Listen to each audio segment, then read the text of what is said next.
itu artinya mempunyai suatu relasi dan bahkan seringkali kita dekat dengan seseorang. Pemirsa sekalian, Anda menyaksikan Good News program bersama dengan kami, saya Daniel Hendrata bersama dengan istri saya, Debbie Katarina. Senang sekali bisa berjumpa kembali dengan pemirsa setia dari Good News program. Ya, pemirsa sekalian, Anda menyaksikan Good News program melalui YouTube channel kami yang ada di Anugerah Ministries. Oleh karena itu jangan lupa untuk subscribe. Dan kami berdoa biarlah kondisi Anda semuanya baik-baik saja seperti bagaimana Tuhan juga sudah memelihara dan menjaga kita semua. Ya, okay? Hari ini kami akan menampilkan seorang narasumber yang sudah tidak asing bagi kita, yaitu Pastor Seno Wijaya. Dan temanya adalah tahu dan kenal Tuhan. Nah, apa nih kira-kira tentang tahu dan kenal Tuhan? Oleh karena itu, kita tidak akan menunda lagi, kita akan saksikan satu video klip yang satu ini.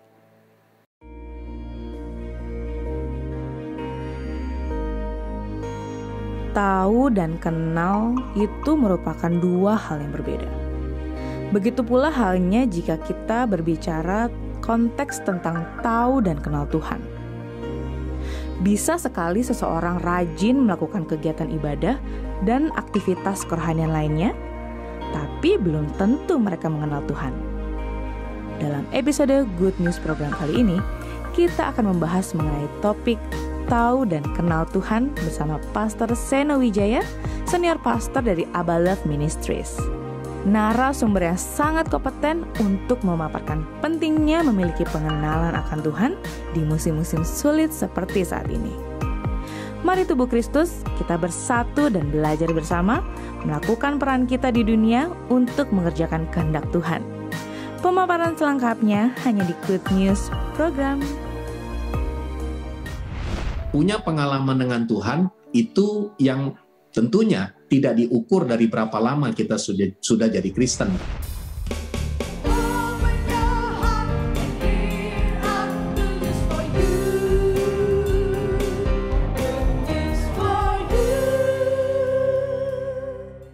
Bebas internet dan ngebut sepuasnya.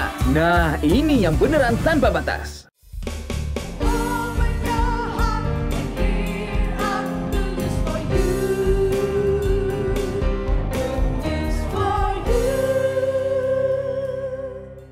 Tahu dan mengenal Tuhan hanya di Good News program. Seperti yang kami janjikan, langsung kita akan berbincang-bincang dengan narasumber kita, Pastor Seno Wijaya. Shalom, Pak Seno, apa kabarnya? Shalom, ya, senang menjumpai Pastor Daniel dan Pastor Debbie. Ya, udah lama dan sekali ya. Pemirsa semua. Betul, udah lama sekali kita nggak berjumpa secara fisik. Biasanya gereja kita berdekatan, kalau pas minggu saling sapa, hai gitu ya. Iya. Ke tempat makan ya. Betul, benar sekali. Ketemunya di tempat makan. Ya, catching up dulu nih sebelum kita masuk ke topik yang penting untuk kita bahas nih. Bagaimana kabarnya selama pandemik ini untuk Pak Seno bersama dengan istri dan anak-anak? Silakan. Wow, seru. 2020 sampai hari ini banyak di rumah. Fokus di keluarga. Banyak kisah-kisah seru sih. Kenapa? Biasanya kan saya jarang di rumah, tapi dengan banyak di rumah ternyata nggak mudah ya. Ada di rumah juga satu tantangan tersendiri nih kelihatannya Pastor Daniel. Ya, biasanya kan ngajarin orang tentang keluarga nih. Ada nggak hal-hal yang Anda ajarkan, mungkin Anda sadari nggak gampang ya, atau mungkin ini kayaknya apa yang saya ajarkan kurang tepat nih ternyata pada waktu dipraktekkan gitu. Silakan nih. Iya nih, kok kayaknya tahu ya? Kita juga ngalami hal yang sama nih gitu soalnya. Biasanya kalau di rumah ya istri kan yang menjadi the queen. Ya. Kalau suami biasanya jadi the king di luar. Jadi lebih banyak pelayanan atau bertemu orang dan lain sebagainya. Nah, ini yang repotnya kalau suami mau jadi queen di rumah. Oh gitu. Jadi mau ngatur-ngatur gitu loh. Jadi kalau ngeliat ini kayak kurang oke, kurang ini, kurang itu. Waduh, jadi ini memang PR. Ternyata nggak mudah ya. Mengajar banyak orang ternyata juga harus banyak belajar. Belajar untuk menghargai pasangan, istri kalau ada di rumah. Karena mereka yang menjadi pribadi yang mengatur keluarga. Kira-kira gitu sih. Gitu Iya, ya. iya, iya. Ya, Kebanyakan keluarga memang gitu ya, istri yang ngurus domestik, suami yang luar negerinya gitu, kalau hubungan kamu luar gimana? negeri. Selama pandemi ini kamu merasa terganggu dengan aku nggak? Enggak, baik-baik saja karena kan kita udah terbiasa soalnya Pak. Jadi kan kita memang gitu ya, pergi ke kantor barengan gitu, melakukan aktivitas kita semuanya tuh barengan gitu ya.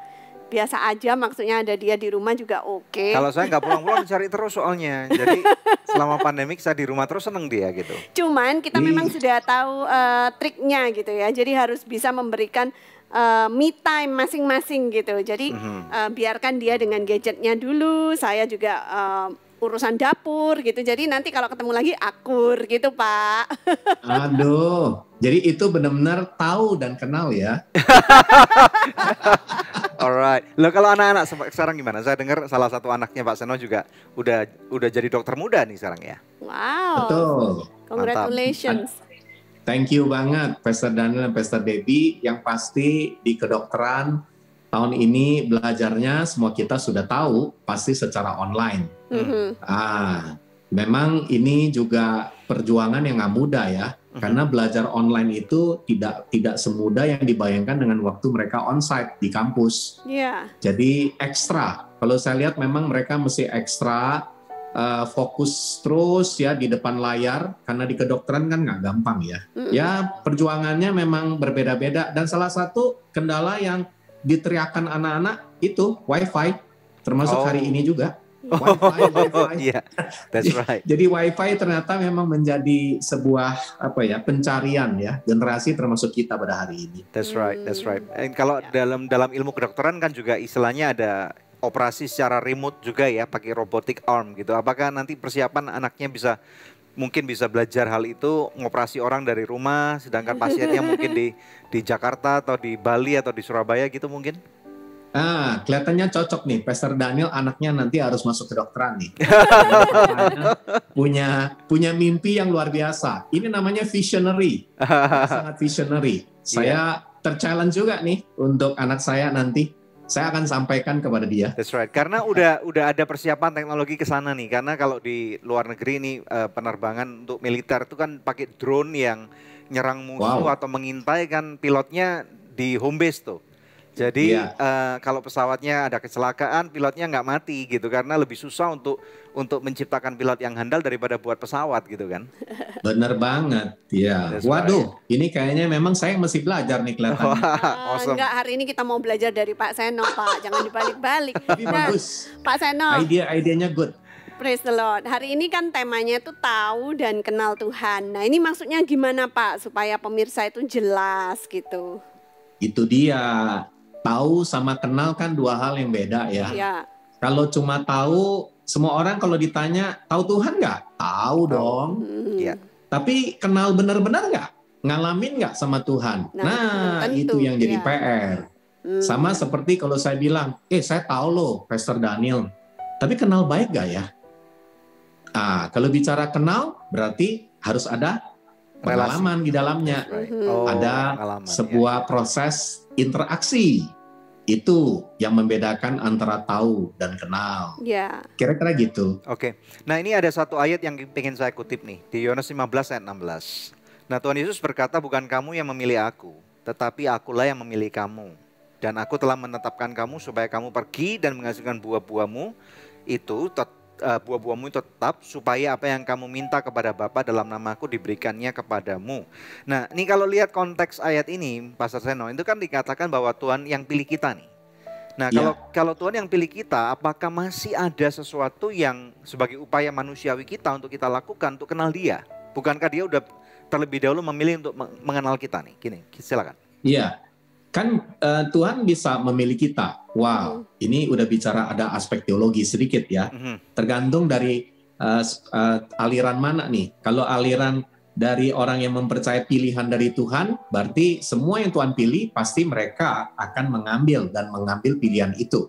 Tapi sebaliknya lagi ada sisi yang lain, Tuhan memilih, manusia memiliki kehendak bebas untuk bisa mau atau tidak. Tapi saya yakin bahwa Tuhan sangat berdaulat. Dia kalau memilih kita nggak pernah salah. Yang pasti seperti yang saya yakin, kalau kita hari ini menjadi orang yang tahu dan kenal dengan Tuhan, itu semata-mata sebenarnya adalah pilihan dari Tuhan juga. Tapi tentunya kita perlu berespons di dalamnya. Jadi Kira-kira ini bicara tentang respon kita ya Pak, ketika Tuhan sudah memilih kita, apakah kita mau merespon untuk kenal Tuhan lebih dalam gitu. Dengan cara punya experience tadi Pak Seno bilang. Nah, mungkin banyak juga jemaat yang bertanya gitu, bagaimana sih caranya supaya aku itu bisa punya experience dengan Tuhan? Apa yang kita perlu lakukan? Sebenarnya hal-hal yang sederhana, sama seperti kalau kita punya experience dengan pasangan. Ada juga yang sudah menikah sekian lama, tapi pertanyaannya kita benar-benar mengenal nggak pasangan kita? Itu juga hal yang penting. Sama seperti kita dengan Tuhan. Kita tahu Tuhan, mungkin kita sudah jadi Kristen sudah 10 tahun, 20 tahun, 30 tahun yang lalu. Tetapi apakah pengenalan kita benar-benar punya pengalaman dengan Tuhan? Itu yang tentunya tidak diukur dari berapa lama kita sudah jadi Kristen.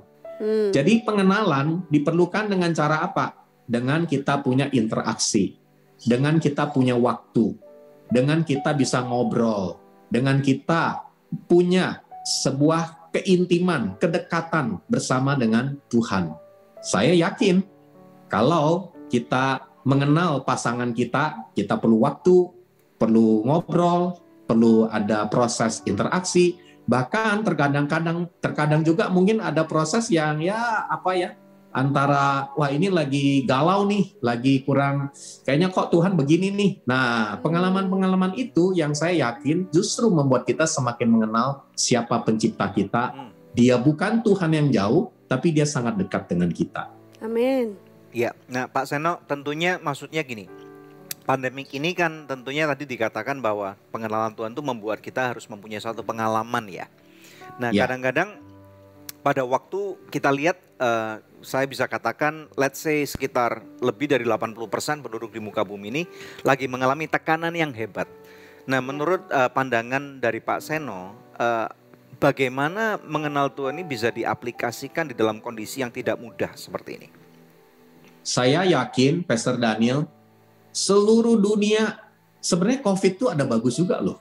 Kenapa? COVID bikin orang sadar, COVID itu makhluk lemah, dicuci, mati.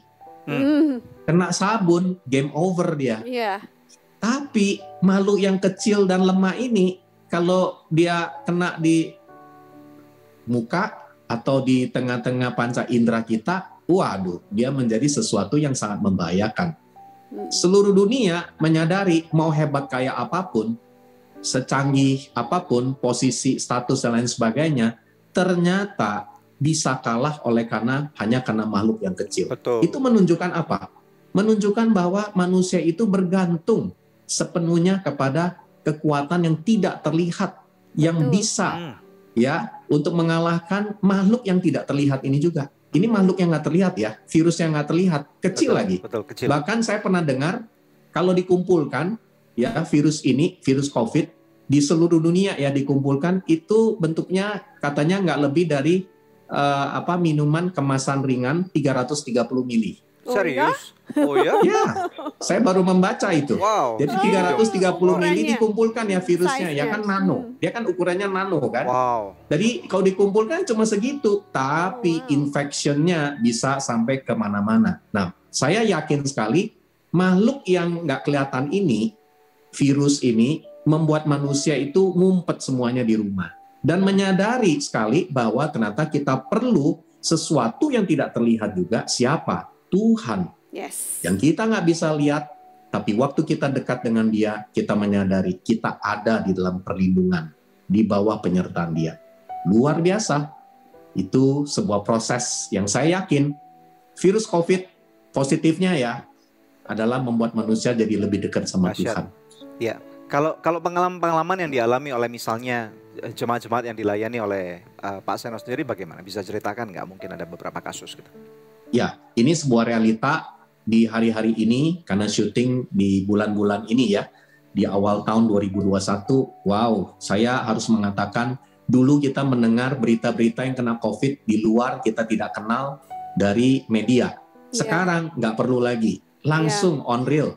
Dengar teman, jemaat, orang-orang yang dekat, keluarga, dan lain sebagainya. Wow, sepertinya COVID semakin mendekat.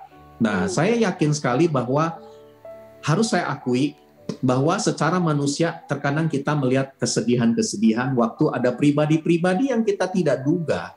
Ya, yang kita tidak duga ternyata terpapar dan kemudian akhirnya tidak cukup siap. Dan ya, saya yakin ini adalah kedaulatan Tuhan. Dan saya mau berkata, ini adalah bagian yang kita perlu lakukan. Sepanjang kita masih hidup, punya kesempatan, mari kita lebih tahu dan kenal Tuhan, kita lebih tahu dan kenal dengan orang-orang di keluarga kita, bahkan lebih mengenal kepada jemaat. Maka saya membuat sebuah pernyataan, di masa-masa seperti ini, hubungan bisa bentuk yang dituju banyakkan virtual, tapi hubungan harus tetap personal. Harus punya kedekatan satu dengan yang lain. Jadi, kalau dengan jemaat, ya kita ambil waktu ya. Take time, telepon mereka, kontak mereka, bicara apa yang kita bisa lakukan, bukan hanya yang sakit, tapi kan kita punya komunitas, kita punya pemuridan, dan itu merupakan proses di mana kita bisa berinteraksi di dalamnya. Lebih tahu, lebih kenal. Justru lewat di rumah. Selama ini saya jarang komunikasi, maksudnya tidak terlalu intens kan, tapi dengan di rumah otomatis kita malah lebih intens. Kira-kira gitu, Pak. Nah, Pak, di tengah pandemik seperti sekarang ini kan tentunya kita tuh tetap harus bisa berdampak buat orang lain gitu ya. Nah, misalnya dalam hal ini Pak Seno juga di rumah aja. Bagaimana Pak Seno bisa mempertahankan supaya hidupnya tetap berdampak buat orang lain? Nah, ini yang saya tadi bicara dengan istri saya. Jadi yang kami bersyukur semasa pandemi kami melakukan satu program atau satu dorongan, ayo bantu tenaga medis. Oh, wow. Jadi di awal dari pandemi, semua orang berebut masker. Iya. Semua orang berebut APD. Begitu sulit. Rumah sakit tidak peduli mau rumah sakit besar atau kecil, semua mereka membutuhkan pertolongan. Saya bersama istri, walaupun dari rumah, tapi kita melakukan tindakan dalam gereja, kita koordinasi lewat online meeting, dan kita mengumpulkan bersama-sama dengan para donatur, puji Tuhan, ya kita bisa menyalurkan kurang lebih ya pada tahun 2020 kepada 45 lokasi atau 55 tempat ya yang ada di seluruh Indonesia. 41 rumah sakit, 10 klinik puskesmas, 2 kepolisian, 1 PMI, dan yang tidak kalah pentingnya, 1 tempat Wisma Atlet. Itu yang kita lakukan dalam proses itu. Dan yang luar biasa, kita bisa melihat juga ternyata, wah apa yang ditabur satu hari kita tuai. Beberapa rumah sakit yang kita bantu secara benar-benar dengan komitmen, kita mengirimkan APD, mengirimkan masker. Aduh, sampai mereka itu kirim video, ada yang TikTok, ada yang maksudnya berterima kasih, nyanyi-nyanyi sampai mereka, karena mereka merasa benar-benar didukung. Dan bukan hanya itu loh Pak, Ibu, yang luar biasa, beberapa bahkan jemaat yang mengalami waktu kami refer, wah mereka begitu cepat memberikan respons. Karena mereka tahu, di saat mereka sulit ada yang memperhatikan. Jadi saya lihat, ternyata di rumah bisa lebih luar biasa, bisa berdampak juga. Kira-kira itu. Mantap. Oke. Kita akan take break dulu ya. Nah, bagaimana dengan Anda, para jemaat sekalian atau para pemirsa sekalian? Apakah Anda punya pengalaman-pengalaman khusus untuk mengenal Tuhan secara pribadi? Pada waktu kita berbicara tentang experience atau pengalaman, tentunya pengalaman-pengalaman itu sangat berbeda antara apa yang kami alami, apa yang Pak Seno alami. Kalau Anda mempunyai pengalaman-pengalaman yang menarik bersama dengan Tuhan, khususnya selama musim pandemik ini, Anda silakan tinggalkan komentar. Anda boleh ceritakan secara singkat di kolom komentar atau kolom chat, oke? Jangan kemana-mana, dan apabila Anda juga mempunyai masalah pergumulan dalam kehidupan di layar televisi ataupun gadget Anda juga dapat menghubungi kami karena tim konseling dan doa kami akan siap untuk membantu dan berdoa bagi Anda sekalian. Stay tune hanya di Good News Program. Justru salah satu pemimpin di tempat kami mendapatkan satu dorongan untuk berinteraksi dengan anak-anak muda melalui game.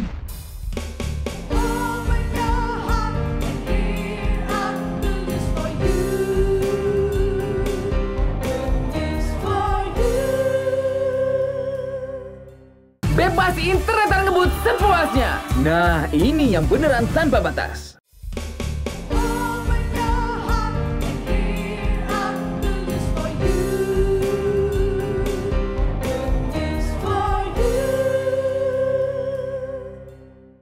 Tahu dan kenal Tuhan adalah episode Good News program pada saat ini, dan kita percaya ini pasti akan jadi berkat buat Anda bersama dengan seorang narasumber, yakni Pastor Seno Wijaya dari Gereja Abba Love. Oke, Pak Seno kembali bersama dengan Anda, silakan.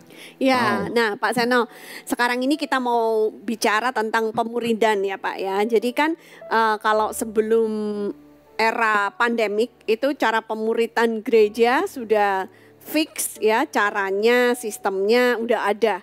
Bagaimana dengan sekarang ketika kita harus menghadapi new normal di mana jemaat mau kumpul ke gereja aja kayaknya masih ragu-ragu gitu kan, karena tidak dianjurkan juga untuk kumpul-kumpul sama pemerintah.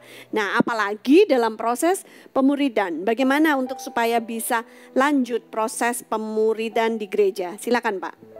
Oke, yang pasti dari sisi pemuridan sekarang kita belajar. Kalau dulu saya coba mengatur dengan selalu ketemu, tatap muka. Dan sekarang saya menyadari sepanjang dari pandemi yang sudah hampir 1 tahun, justru malah pemuridan jauh lebih intens daripada sebelumnya. Kenapa? Karena lewat komunikasi video call, lewat Zoom, atau lewat berbagai teknologi ya yang bisa menolong kita untuk kita bisa berinteraksi satu dengan yang lain. Dan kisah-kisah cerita dan berbagai hal yang kita tidak pernah duga malah bisa diceritakan di masa-masa seperti ini. Contohnya misalnya waktu dulu kalau kita ketemu suami istri dengan pasangan, biasanya kita harus ngatur waktu ya. Dan itu kan tidak mudah. Prosesnya harus ada janjian, ketemu di mana, dan lain sebagainya. Dan biasanya kita punya keterbatasan dari sisi waktu. Karena ketemu kan sudah ada macetnya, sudah ada keterlambatan kadang-kadang. Namun kalau lewat telepon, kita malah lebih private. Bisa lebih ngobrol seperti kayak nggak ada batas ya. Jadi kalau lewat digital itu malah seperti kayaknya sesuatu yang dia bisa lebih lepas apa adanya. Dia sampaikan pergumulan, apa yang menjadi tantangan, dan bahkan karena dia juga dalam posisi ada di rumah, di ruang di kamar dia bisa cerita. Dan saya merasa justru orang kalau di rumah lebih bisa bicara apa adanya. Lebih terbuka gitu ya? Iya. Kalau di pertemuan di restoran atau pertemuan di ruang gereja atau di mana kayaknya ada agak formal ya. Kan kita selama ini kan merasakan semua harus serba ketemu gitu. Justru menurut saya itu malah lewat situasi virtual hubungan malah jadi lebih personal. Berarti itu sisi positifnya tentunya ya. Betul. Right. Ada nggak dampak negatifnya atau mungkin istilahnya merasa bahwa wah ini susah banget gitu misalnya dilakukan dalam kondisi seperti ini? Kalau berkaitan tentang pemuridan, menurut saya hampir boleh dikatakan tidak ada kendala. Tidak ada kendala. Kita sudah punya komitmen ya.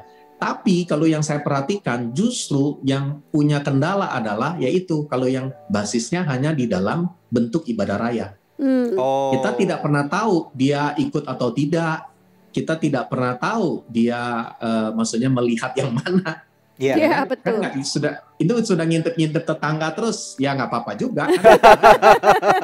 Ya toh? Iya. Tapi yang pasti dari sisi personal relationship lebih mengenal menurut saya malah dalam situasi sekarang ini.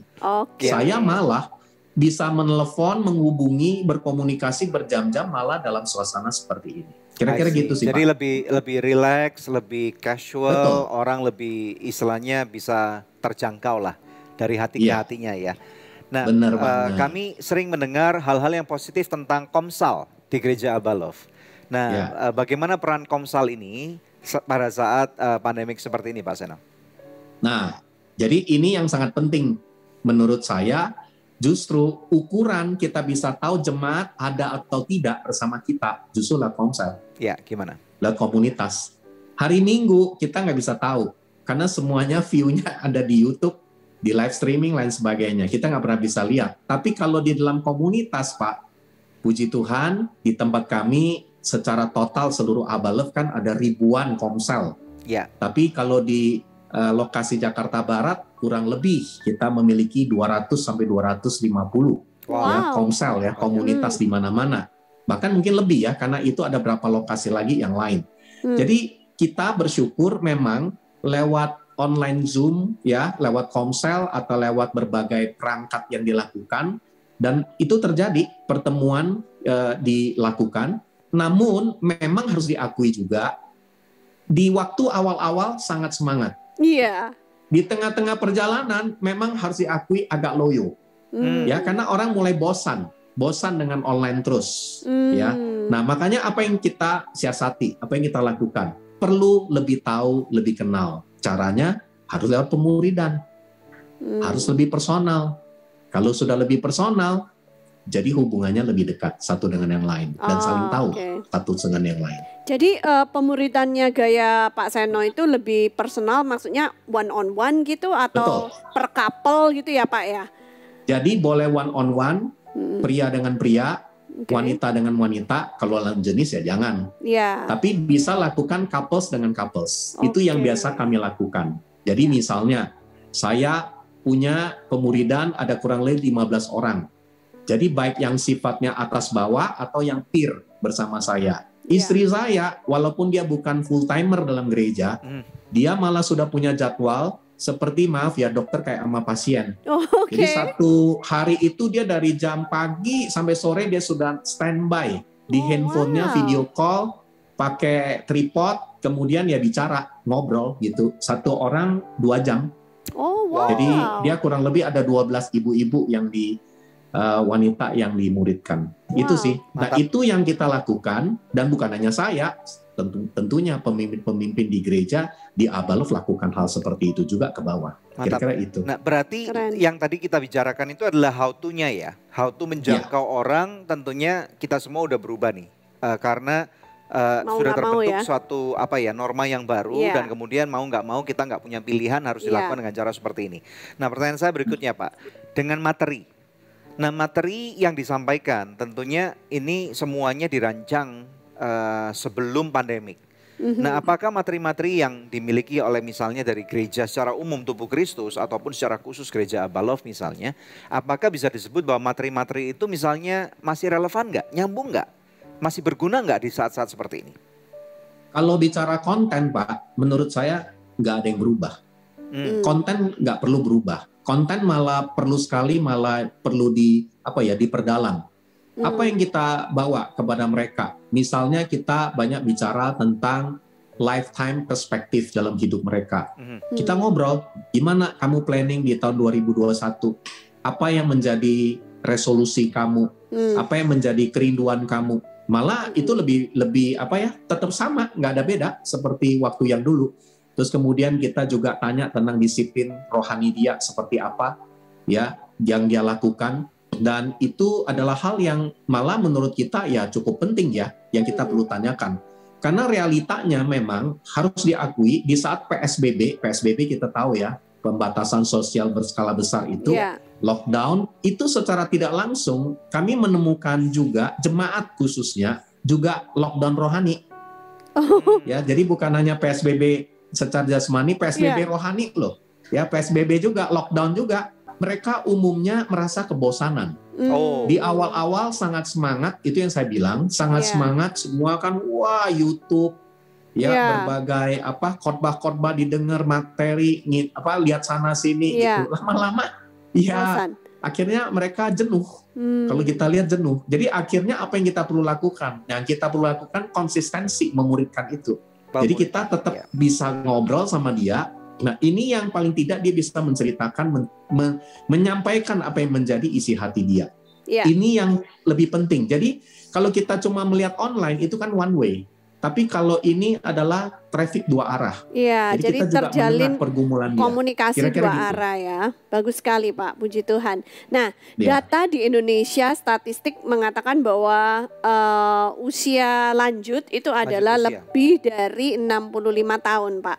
Nah, tapi kita juga Iya. tahu bahwa ternyata generasi yang paling banyak persentasinya 50% lebih itu adalah anak-anak muda. Nah, ini bagaimana dengan adanya new normal seperti sekarang ini, cara kita untuk menjangkau anak muda? Karena sebelum pandemik, kalau kami ikut konferensi-konferensi selalu dianjurkan anak-anak muda itu perlu dimuridkan dengan cara misalnya nongkrong di kafe sama mereka. Tapi sekarang kan nongkrong di kafe pun kita nggak merasa nyaman gitu ya, nggak merasa aman. Bagaimana Betul. Pak Seno?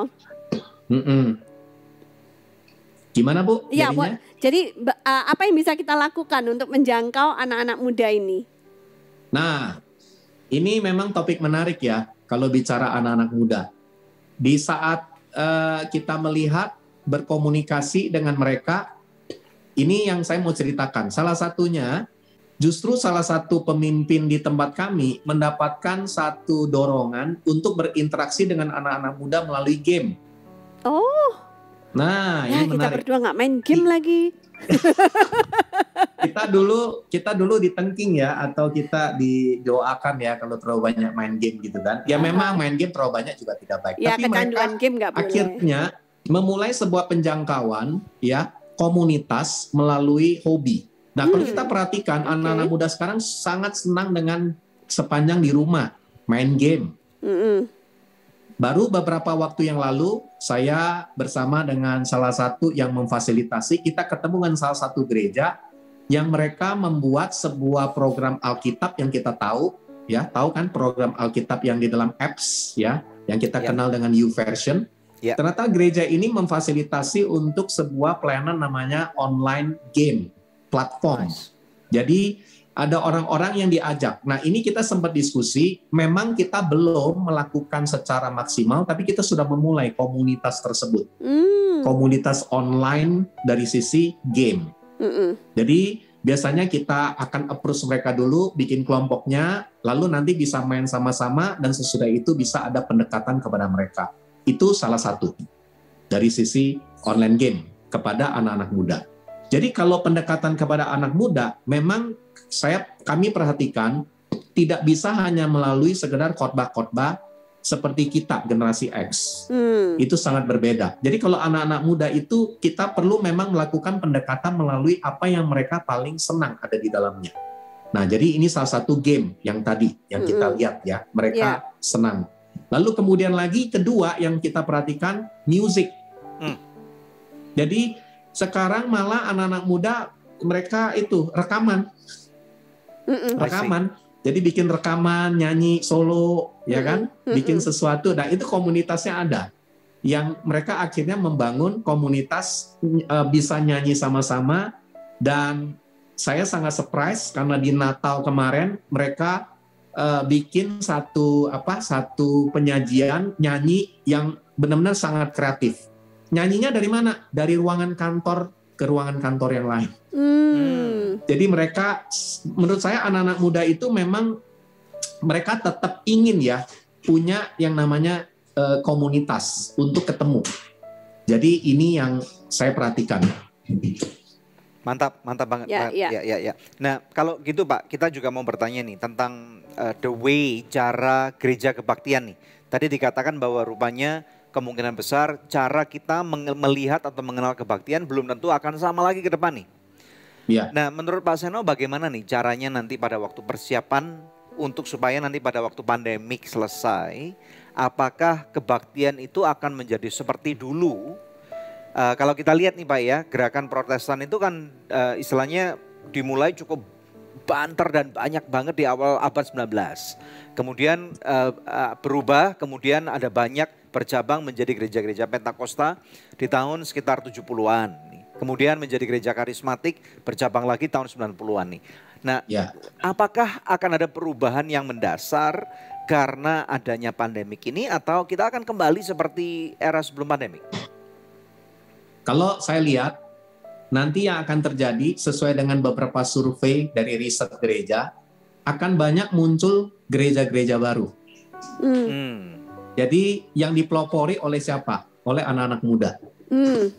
Karena mereka sudah mulai menemukan di tengah-tengah suasana ini, khususnya ya orang-orang yang memang mereka rindu untuk melayani generasi.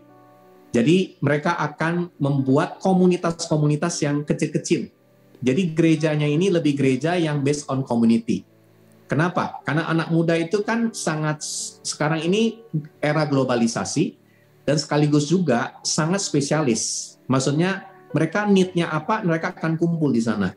Nah, itu tergantung need-nya mereka, tergantung apa yang menjadi minat mereka. Jadi ini salah satu yang saya amati akan terjadi ke depannya. Namun, sebenarnya bergereja utamanya apa?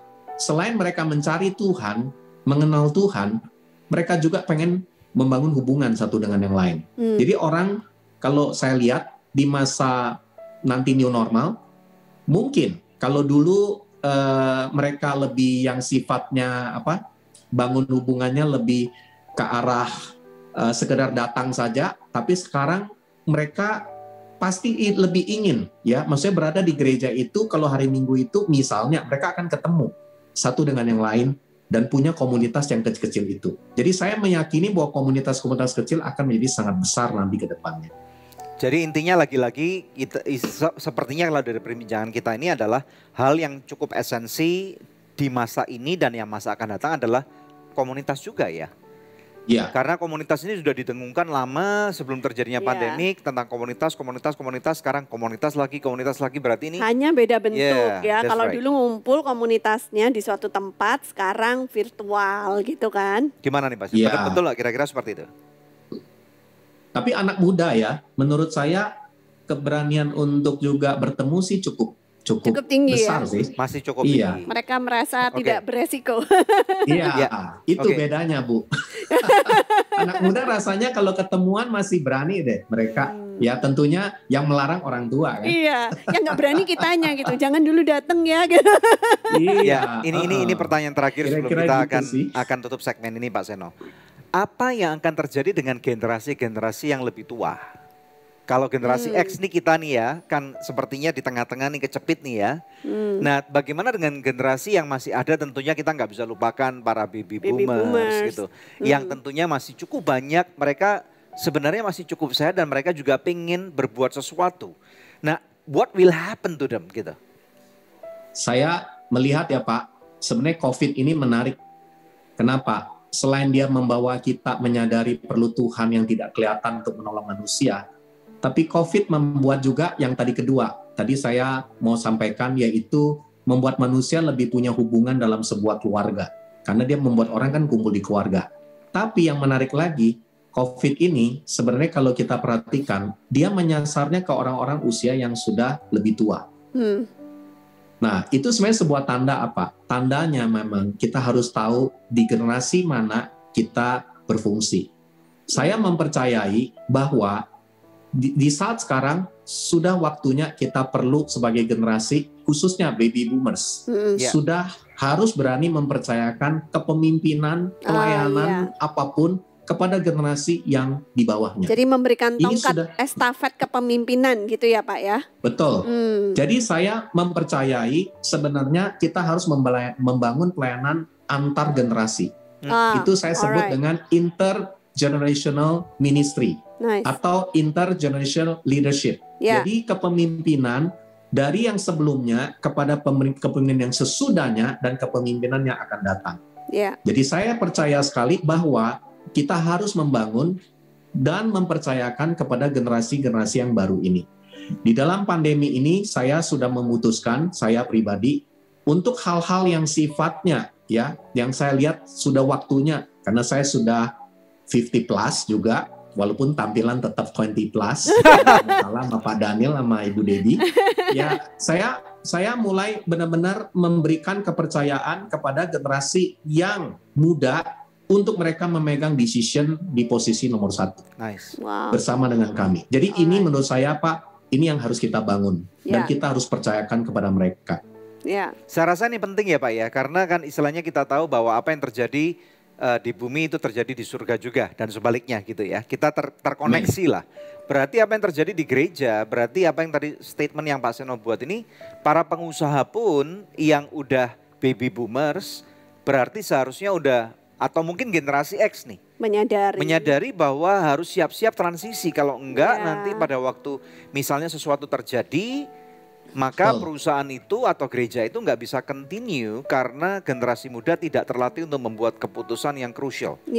Is that so? Benar sekali.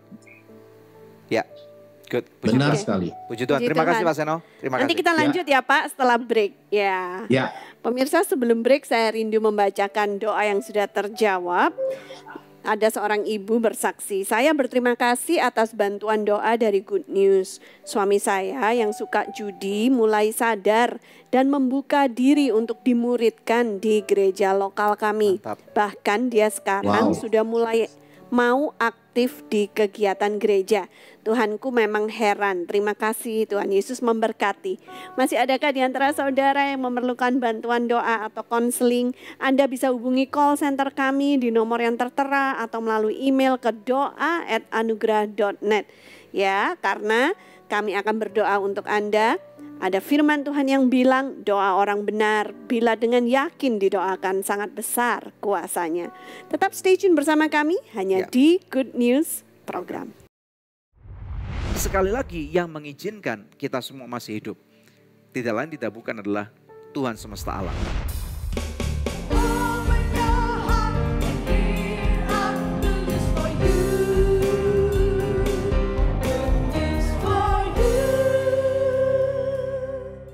Bebas internet dan ngebut sepuasnya. Nah, ini yang beneran tanpa batas.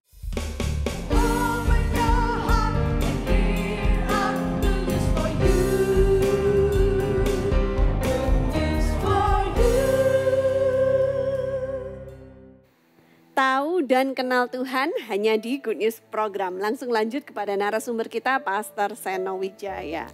Ya, Pak Seno, ini kan sudah segmen terakhir dari Good News Program hari ini.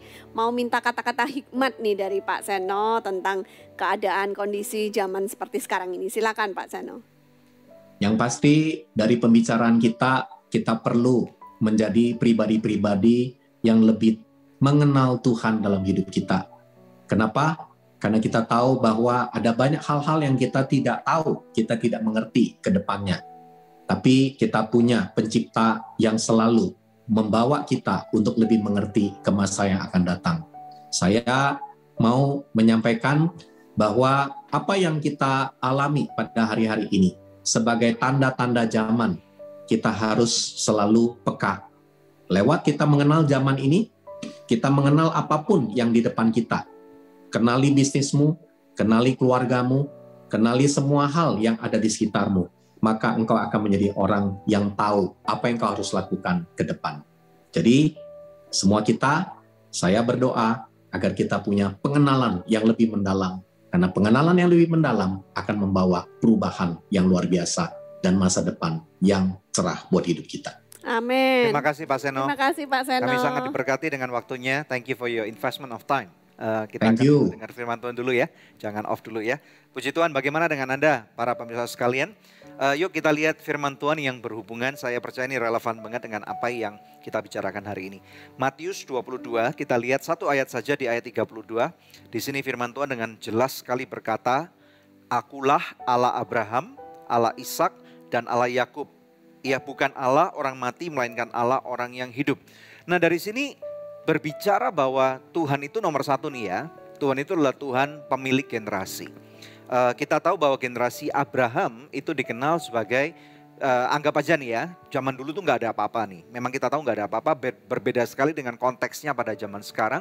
Tetapi Abraham ini adalah satu inisiator, suatu hubungan bagaimana Tuhan itu bertatap muka dengan muka, maksudnya secara roh mengenal gitu loh ya. Ini setelah kejatuhan. Setelah zaman Nuh, kejatuhan dan yang lain-lain, kemudian akhirnya Tuhan menentukan akan memanggil sebuah bangsa yang dimulai daripada keturunan Abraham. Nah namun rupanya Tuhan gak puas dengan Abraham begitu saja. Karena tentunya kita sama-sama tahu yang namanya manusia, saudara dan saya, suatu hari kita pasti akan bukan cuma menjadi seorang bayi, kemudian bertumbuh kembang, menjadi seorang anak, dewasa muda, menjadi istilahnya tua, dan kemudian sampai akhirnya berpulang ke rumah Bapa. Abraham digantikan dengan Ishak. Di sana Tuhan pun dikatakan bahwa Tuhan menilik dan memberikan kesempatan kepada Ishak untuk mengenal dia secara pribadi. Sampai kemudian akhirnya ada masa transisi di mana akhirnya ada Yakub, ada Esau, dan kemudian Tuhan memilih Yakub. Kita tahu ini ya. Dan bagaimana kemudian Tuhan memanggil Yakub secara pribadi dan merubah nama Yakub dari Yakub menjadi Israel.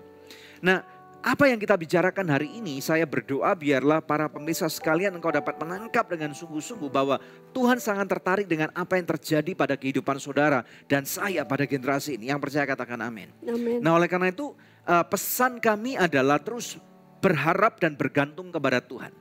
Memang cara kita beribadah sampai dengan hari ini sepertinya akan banyak sekali terjadi perubahan. Tetapi saya suka sekali dengan apa yang dikatakan oleh narasumber, oleh Pak Seno tadi, dikatakan bahwa konten ini nggak perlu berubah. Alkitab kita nggak perlu berubah karena Alkitab kita memang sudah teruji. 100 tahun yang lalu dikatakan kalau kita baca di buku sejarah manusia sudah pernah ada pandemik yang terjadi karena adanya namanya Spanish flu.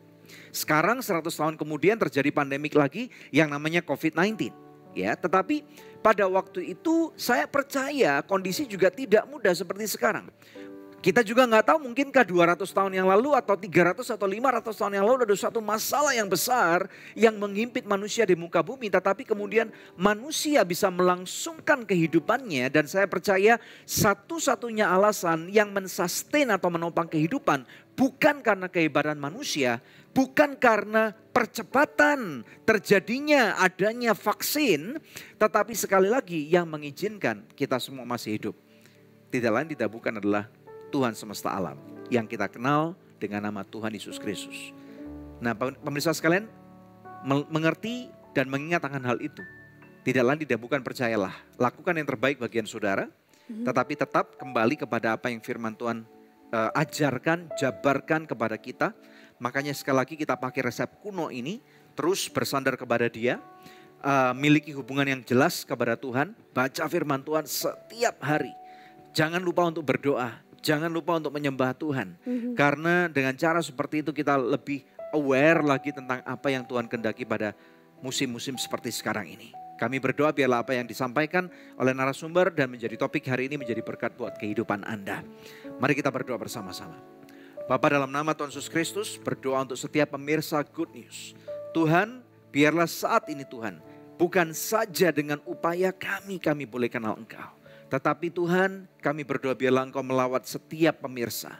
Siapapun kami, setiap kami mengalami berbagai macam pergumulan. Setiap kami mempunyai berbagai macam problema. Dan kami berdoa biarlah Tuhan Engkau melawat kehidupan kami. Celikkan mata hati kami. Sehingga kami dapat mengerti dengan jelas bahwa Engkau bekerja untuk mendatangkan kebaikan. Melepaskan berkat buat setiap daripada pemirsa sekalian dalam nama Tuhan Yesus Kristus. Biarlah kemurahan, kasih karunia, perlindungan dan berkat-berkat Tuhan selalu terjadi tepat pada waktunya bagi kehidupan Anda. Dalam nama Tuhan Yesus Kristus. Yang diberkati Tuhan katakan. Amin. Amin. Amin. Haleluya. Puji Tuhan pemirsa, terima kasih untuk kebersamaan kita hari ini. Tetap stay tune bersama kami di pekan yang akan datang di hari, jam, dan stasiun televisi yang sama. Saya Debbie Katarina bersama dengan suami saya Daniel Hendrata. Jangan lupa apabila Anda sudah diberkati untuk share ulang kepada teman-teman Anda dan juga subscribe di channel ini. Terima kasih, Tuhan Yesus. Tuhan Yesus memberkati.